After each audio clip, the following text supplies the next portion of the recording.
Assalamualaikum warahmatullahi wabarakatuh. Saya Nova Berliana, NIM 211340095 dari kelas 1C Program Pendidikan BKI Fakultas Dakwah UIN Sultan Maulana Hasanuddin Banten. Video ini saya buat untuk memenuhi tugas UAS mata kuliah pengantar psikologi dengan dosen pengampu Ibu Dr. Anda Eni Nuraini MSI. Soal yang pertama yaitu pengertian emosi, bentuk-bentuk emosi, dan cara manage emosi. Yang pertama, pengertian emosi.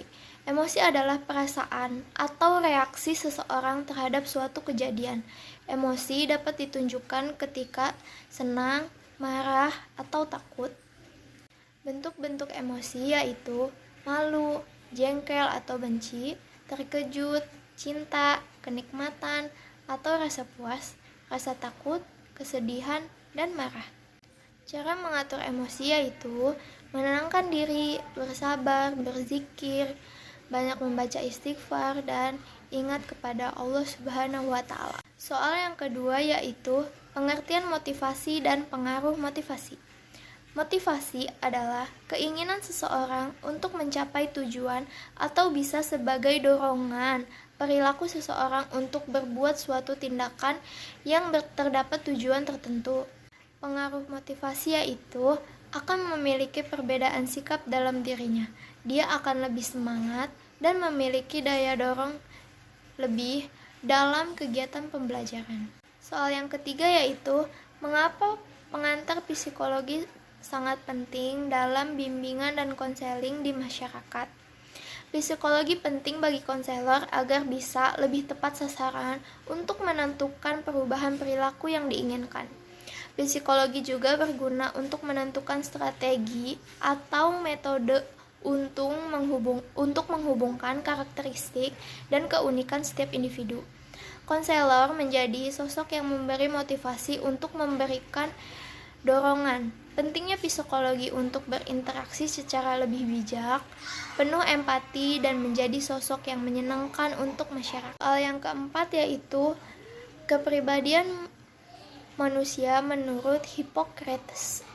Menurut Hippocrates, kepribadian manusia itu ada 4. Yang pertama yaitu koleris. Koleris adalah orang dengan jenis temperamen. Ini bisa dibilang memiliki karakter ambisius, kompetitif, dan fokus dengan tujuannya. Orang dengan karakter koleris memang tidak hobi marah, namun mereka termasuk ke dalam tipe orang yang tegas.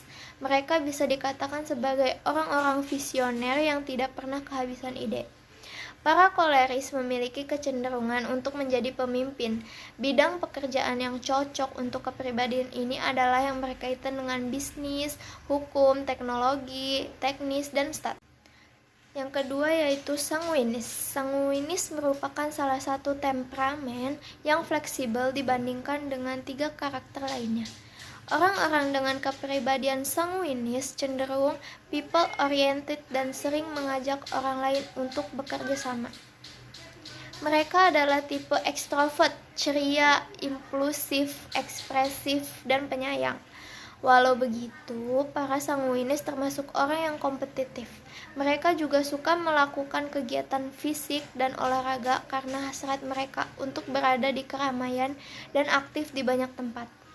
Bidang pekerjaan yang cocok untuk karakter sanguinis antara lain yaitu sales, public relation, customer service, marketing, dan dunia hiburan.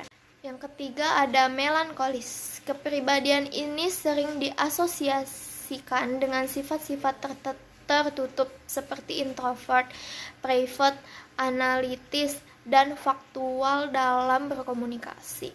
Mereka membutuhkan informasi dan waktu yang cukup lama untuk berpikir secara tepat, detail, dan terencana agar bisa berfungsi secara efektif.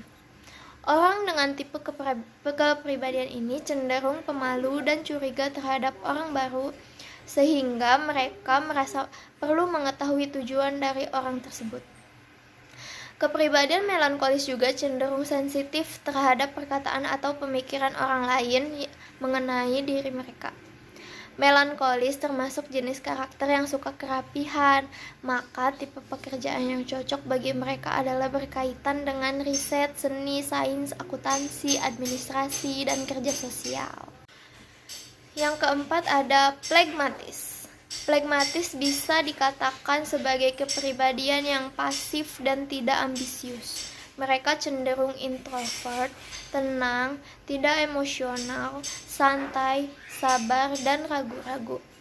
Tipe ini sangat susah untuk diajak berteman karena mereka sangat tertutup. Namun, kamu akan mudah bergaul dengan tipe ini asal kamu tidak mencoba untuk merubah kepribadian mereka. Kepribadian flegmatis tidak suka memaksakan diri mereka untuk menaiki tangga karir. Mereka adalah tipe team player yang bagus, maka pekerjaan yang sesuai contohnya yaitu perawat, tenaga pendidik, psikologi, kerja sosial, atau sebagai administrasi di kantor. Soal yang kelima yaitu faktor yang mempengaruhi perkembangan seseorang, yaitu keluarga, kematangan anak, status sosial ekonomi, pendidikan, kapasitas mental, dan emosi. Salah satu contohnya yaitu dalam pendidikan, seperti sekolah. Sekolah sebagai lembaga pendidikan formal sering menjadi panutan dalam berbagai hal, termasuk panutan dalam mendidik karakter. Pendidikan karakter di sekolah disesuaikan dengan tingkat usia perkembangan mental peserta didik. Baiklah, mungkin saya cukupkan. Terima kasih atas perhatiannya. Kurangnya mohon maaf. Wassalamualaikum warahmatullahi wabarakatuh.